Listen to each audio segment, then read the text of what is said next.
चलिए शुरुआत करते हैं राजनीति शास्त्र की और सबसे पहले बात मालवा निमाड़ की। आपको बता दें कि मालवा निमाड़ में चुनाव से पहले नेताओं के बड़े बोल अब सुनाई देने लगे हैं।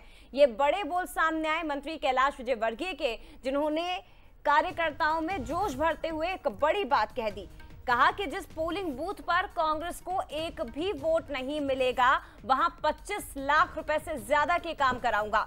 इंदौर नगर निगम नेता प्रतिपक्ष चिंटू चौकसे ने भी इस संबंध में बयान दिया। कहा कि मुझे खरीदने की किसी की औकात नहीं है, मेरे पास कोई आ जाए तो जूते मारूंगा। हालांकि ये मालवा निमाड़ के दोनों नेता, एक तरफ मंत्री कैलाश विजयवर्गीय बीजेपी के दिग्गज नेता हैं, दूसरी तरफ चिंटू चौकसे, दोनों की ओर से बातें कही गई। हालांकि दोनों मामले विपरीत हैं, लेकिन क्योंकि हम बड़े बोल सुना रहे हैं नेताओं के, तो उसी से जुड़े हुए ये बयान है। और आपको एक बार फिर से बता दें, मालवा निमाड़ की राजनीति बेहद महत्वपूर्ण है। एक तरह से इसे राजनीति की तिजोरी भी कहा जाता है, या ये समझ लीजिए कि मालवा निमाड़ हमेशा बीजेपी का साथ देता रहा और विधानसभा चुनाव में भी बीजेपी का भारी समर्थन यहां से मालवा निमाड़ ने किया है। अब मंत्री कैलाश विजयवर्गीय क्योंकि खुद ही इस संभाग से आते हैं, चुनाव की जिम्मेदारी उन्हें महत्वपूर्ण मिली हुई है और इसी दौरान ये बड़ी बात उनकी ओर से कही गई। कार्यकर्ताओं में जोश भरने के लिहाज से कार्यकर्ताओं को लेकर एक महत्वपूर्ण बात उन्होंने कही है।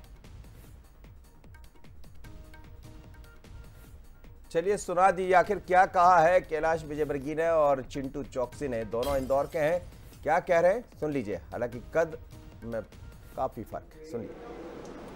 जिस पोलिंग बूथ पे कांग्रेस को एक भी वोट नहीं मिलेगा, वहां मैं 25 लाख के विकास के काम करवाऊंगा। जो आप बोले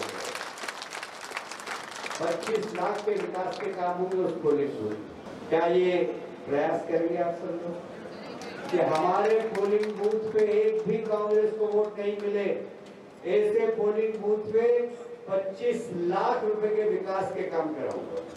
आप सब बूथ के कार्यकर्ता हैं, पूरी दुनिया की चिंता मत करिए। ये बूथ मेरी लोकसभा है, इसको मैं जिता दूंगा तो पूरी लोकसभा जीत जाएंगे। ऐसा कोई फायदा नहीं हुआ जो जनता को खरीद सके या कुछ दे सके। अपन जाए संतुष्ट है, शानदार है, मेरे पास तक किसी को औकात भी नहीं कि आ जाए। क्या मैंने बोला, किसी को औकात भी नहीं कि मुझसे बात भी कर सके। बाकी तो बात दूर की बात है। वो जो करेगा, जो बात करने की कोशिश करेगा, उसको जूते मारूंगा, गंजा करके पहुंचाऊंगा घर पे। मेरे से बात करने की कोशिश नहीं करेगा तो चप्पल उतार के 4 चप्पल दूंगा, 60 वाली। जया, इंदौर जो है राजनीति, इंदौर की सियासत बहुत अलग होती है। अब आप चिंटू को सुन रहे थे, जूते ही जूते मारूंगा मैं उसमें। ये सब बहुत सुनाई पड़ता रहता है, क्योंकि इंदौर में काफ़ी लंबा वक्त मैंने बिताया। और कैलाश जी का जो एक अलग अंदाज रहा, वो अमूमन चुनाव में दिखाई देता, लेकिन वो करा भी देंगे। यदि उन्होंने कह दिया है, हम किसी की वकालत नहीं कर रहे हैं, पर वो जो कहते हैं वो करते हैं। और इसीलिए कई बार नेताओं को, जैसे कमलनाथ है, वो इसलिए पहचाने जाते हैं कि कहते हैं विकास की गंगा बहा देते हैं।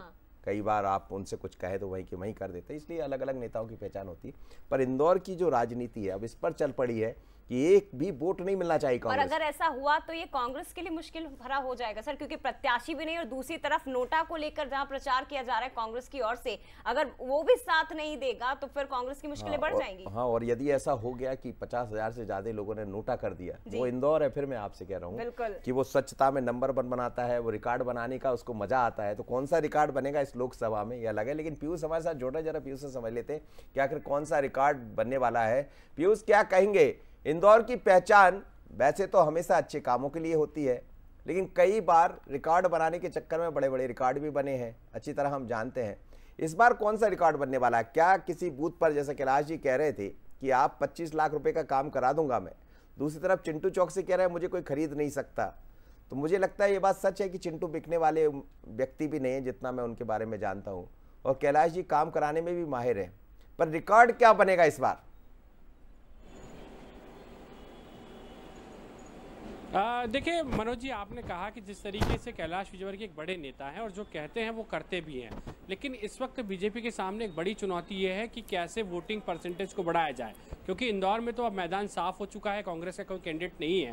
हालांकि कांग्रेस नोटा को प्रमोट कर रही है, लेकिन इस बीच में कैलाश विजयवर्गीय की कोशिश यही है कि मतदाता खासतौर पर घरों से बाहर निकले और जो कार्यकर्ता है उसका जो एक एनर्जी है वो बनी रहे, क्योंकि अब ऐसा कहा जाता है कि सामने कोई है नहीं तो अब ये सोच लिया जाता है कि आप भी सुस्त रहिए, अब आप चुनाव को बहुत ही कहीं ना कहीं यहाँ पर जो है वो इस तरीके से ले लें कि बहुत सहज और सरल है, अब जो भी वोटिंग होगा वो स्वीकार है। लेकिन कैलाश विजयवर्गीय का कहना है कि चूंकि अब वोटिंग परसेंटेज बढ़ाना है और कार्यकर्ता उसी ताकत से कहीं ना कहीं जुटे रहे जो कहीं ना कहीं अब तक जुटे हुए थे। तो ये कोशिश है वोटिंग परसेंटेज बढ़ाने की और कार्यकर्ताओं का मनोबल बढ़ाने की। लेकिन आपको क्या दिखाई देता है फील्ड पर जब आप निकलते, पीयूष, जब आप फील्ड पर होते हैं तो आपको दिखाई क्या देता है? क्या कार्यकर्ताओं का मनोबल बढ़ जाएगा या कार्यकर्ता जिसकी तरफ आप इशारा कर रहे हैं मानकर बैठ जाएंगे? जैसे 2 चरणों की जब वोटिंग हुई तो वोट का प्रतिशत गिरा है, गिरने की वजह यही सामने आ रही है कि कार्यकर्ताओं के मन में है कि अब की बार 400 पार मोदी है तो चुनाव जीती जाएंगे। तो ये जो ज्यादा असर अब तो वहां प्रत्याशी भी नहीं रहा, कहीं ऐसा तो नहीं इसका दूसरा साइड इफेक्ट हो जाए? जी जी, देखिए बिल्कुल यही साइड इफेक्ट का खतरा कहीं ना कहीं बीजेपी को जो है वो सता रहा है और यही वजह है कि अब बीजेपी के तमाम नेता कह रहे हैं कि कार्यकर्ता लगे रहिए, जुटे रहिए, डटे रहिए जिस ताकत से वे लगातार जुटे हुए हैं। तो ये टेंशन है। और दूसरी तरफ चुनाव आयोग यानी कि जो जिला प्रशासन है उसके सामने भी ये टेंशन है कि जब एक पक्षीय चुनाव होने जा रहा है तो कहीं ना कहीं वोटिंग परसेंटेज डाउन ना हो जाए। तो ये एक बड़ा टेंशन कहीं ना कहीं मुझे लगता है मनोज जी वो जो है वो राजनीतिक दलों को और खासतौर पर बीजेपी के बड़े नेताओं को सता रहा है। चिंटू चोकसे का बयान के मायने में आपको बता देता हूं कि लगातार जो कांग्रेस के नेताओं का मोह भंग हो रहा है, इस बीच में अटकलें थी कि चिंटू भी कहीं ना कहीं यहाँ पर पाला बदल सकते हैं। कल जब उनसे चर्चा की गई तो साफ तौर पर उनका वीडियो सामने आया है, वे स्पष्ट करते हुए नजर आ रहे हैं कि उनके पास कोई आएगा तो वे किस अंदाज में कहीं ना कहीं जवाब देंगे। लेकिन ये राजनीति है, यहाँ कल क्या होता है और कल आने वाला आज क्या होता है और कल आने वाला कल क्या कुछ करेगा, ये नहीं समझा जा सकता। जिस तरह से आपने भी बहुत विस्तृत तरीके से बताया है, ये नहीं समझा जा सकता कि बीजेपी प्रत्याशी अगर यहां से जीत रहे हैं, कांग्रेस की ओर से कोई मैदान में नहीं है तो बीजेपी के सामने चुनौतियां नहीं होंगी।